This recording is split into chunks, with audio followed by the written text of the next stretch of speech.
हमारे इस चैनल को लाइक, सब्सक्राइब और शेयर करें। सबसे बड़ा चमत्कार तो मेरे बेटे को ट्यूमर हो गया था गर्दन पे, गांठ। और वो ट्यूमर जो है नसों से जकड़ा हुआ था।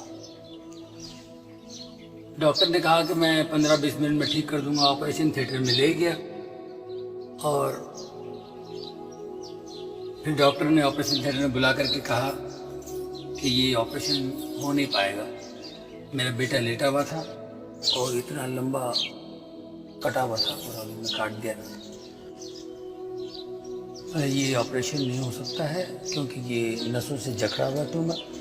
गलती से भी कोई एक नस कट जाए तो एक साइड पूरा लकवा हो सकता है, पैरालाइज हो सकता है बच्चा, और आंखों की रोशनी जा सकती है, खाने पीने में तकलीफ हो सकती है, और फिर ये ट्यूमर दोबारा आ सकता है। तो मैंने कहा क्या करना चाहिए? मुझसे पूछा आप बताइए। मैंने कहा आप डॉक्टर बताइए। मैंने कहा मत कीजिए फिर ऑपरेशन, इतनी प्रॉब्लम्स हैं तो मत कीजिए। तो उन्होंने फिर से टाँके लगा दिए। तो उसके बाद मैं होम्योपैथी, आयुर्वेदिक का इलाज करता रहा। उससे कोई फायदा नहीं हुआ। जो ट्यूमर था और बढ़ता गया, इतना बैठा। बच्चा अपने कॉलर से उसे छुपाया करता था ट्यूमर से। स्कूल से कभी कभी रोते हुए आता था। बच्चे सब चिढ़ा रहे हैं मुझे। मैंने कहा बेटा मैं क्या कर सकता हूँ, मैं तो मेरी पूरी कोशिश है कि तुम्हारा इलाज हो, लेकिन ऊपर वाला है वो ठीक कर देगा। मैं परमेश्वर पे विश्वास रख करके प्रार्थनाएं मैं अटेंड करता था। प्रार्थनाओं में जाता था जहाँ पर हीलिंग वगैरह होती है, चंगाई मिलती है, वहाँ मैं जाया करता था।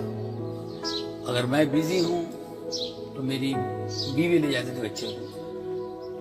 हमेशा हर पास्टर ने कहा कि ये ठीक हो जाएगा, प्रभु यीशु से ठीक करेंगे। कैसे करेंगे, कब करेंगे उनको पता है, लेकिन ये ठीक हो जाएगा। तो मैंने अपने बेटे से कहा कि भाई तुम्हें कहीं घूमना है छुट्टियों में, जहां बोलो मैं ले जाऊंगा, लेकिन इस ट्यूमर का जिक्र मुझसे मत करना। तो 2002 में मैं अपने बच्चों को घुमाने के लिए अमेरिका ले गया। तो वहां पर एक प्रेयर मीटिंग में मैं खड़ा हुआ था, प्रेयर कर रहा था। तो एक पासवान साहब पास्टर वहां से गुजर रहे थे। उनकी नजर पड़ी मेरे बच्चे के ट्यूमर पे। उन्होंने पूछा ये क्या है? मैंने कहा जी ये ट्यूमर है। बोले उसको ले जाओ फलाने हॉस्पिटल में, न्यूयॉर्क में स्लोन केटरिंग हॉस्पिटल, और प्रभु उसको ठीक करना चाहता है, उसको ले जाओ। मैंने अपनी बीवी से कहा भाई क्या करें? बीवी ने कहा बिल्कुल नहीं। मैंने कहा देखिए इस वक्त हम लोग परमेश्वर के घर में हैं और वो कह रहे हैं, और मुझे ऐसा लग रहा है कि उनकी जबान से यीशु कह रहे हैं। मेरी बीवी ने कहा कि 2002 है, 2003 में करते हैं, अभी 6 महीने तो बाकी है। मैंने कहा 2 और 3 का क्या चक्कर है भाई, आपको तो विश्वास करना है। बाद में उन्होंने बताया कि अपनी सहेली के साथ कहीं कुंडली दिखवाने गई, कुंडली दिखलाने। तो कुंडली वाले ने कहा कि 2002 बहुत खतरनाक है बच्चे के लिए, 2003 ठीक है। तो मैंने कहा यार इन बातों पे विश्वास मत करो, परमेश्वर पर विश्वास करो, वो जिंदा परमेश्वर है। मेरी बीवी ने कहा अगर वो जिंदा परमेश्वर है तो आप उनसे मांगिए, प्रार्थना कीजिए। अगर वो आपसे बात करते हैं तो हम ऑपरेशन करवा लें। तो मैंने उसी वक्त घुटने टेक करके प्रार्थना की। मैंने कहा यीशु मुझे बताओ, मुझे कुछ समझ नहीं आया, मैं ऑपरेशन करूँ या नहीं करूँ? तो मुझे आवाज आई कि बेटा ऑपरेशन कर, मैं तेरे साथ हूँ, डर मत।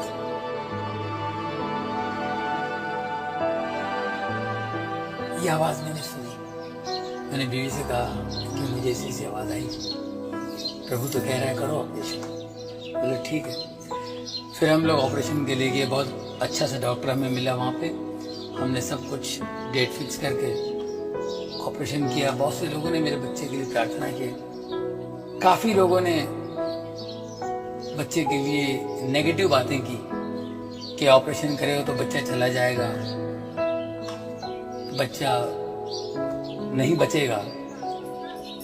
लेकिन हमने प्रभु पे विश्वास करके ऑपरेशन किया। 3 घंटे का ऑपरेशन हुआ। ऑपरेशन के बाद जब बच्चे को कमरे में ले आया तो मेरे बच्चे को मैंने देखा। मुझे जो डर था लेफ्ट साइड का लकवा हुआ, लेकिन उसी लेफ्ट हैंड से बाएं हाथ से यूं करके मुझसे कहता है कि डैडी मैं बिल्कुल ठीक हूँ।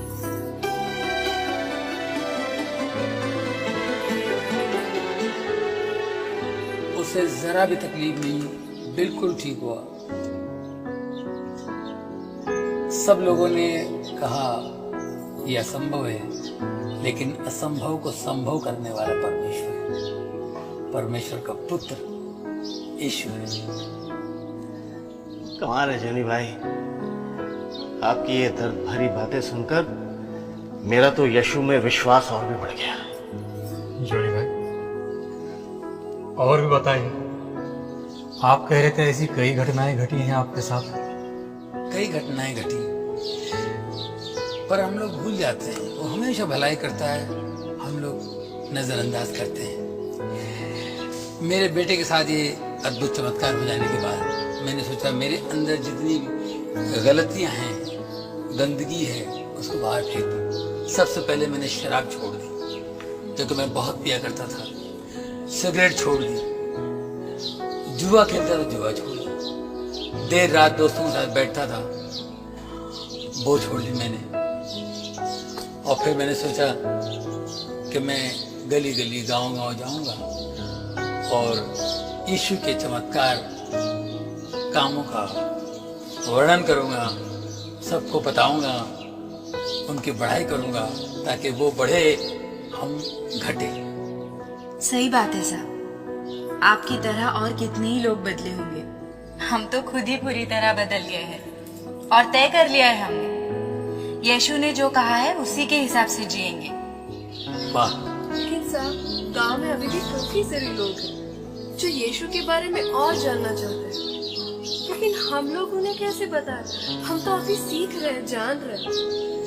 बस इतना ही मालूम है कि जो भी है सच है और वो दूसरों तक पहुंचाना है। नहीं तो ऐसे हो जाएगा कि सामने खजाना है और किसी की मदद ही नहीं हो पा रही। ऐसा खजाना तो बेकार ही है ना साहब। देखिए, आप लोगों के पास जो विद्या है, जो इल्म है, ये लोगों में बांटना चाहिए। लोगों की भलाई के लिए, बेहतरी के लिए इसका इस्तेमाल होना चाहिए। आपको क्या बताएं जॉनी भाई, हमारे पास के गांव वालों को जब पता चला कि हमारे गांव में इस तरह के परिवर्तन हो रहे हैं, तो वो लोग हमारे गांव में आए और ये पता करने कि वो कैसे परिवर्तन हो रहे हैं, किस तरह से हम लोग ये सब कर रहे हैं। उन्होंने ये जाना और अपने गांव में उसी तरह के बदलाव लाने की कोशिश की। बार बार आकर हमसे पूछते रहते, और कोई नई बात हुई, और कोई नई चीज आपने सीखी। और मजे की बात यह है कि वही लोग हैं जिनसे हमारी एक जमाने में दुश्मनी थी, आज इतना प्रेम है कि क्या बताएं। ये तो प्रभु का चमत्कार है। मैं तो कहता हूँ उनके दिखाए रास्ते पर चलेंगे, ऐसे कमाल तो होने ही है।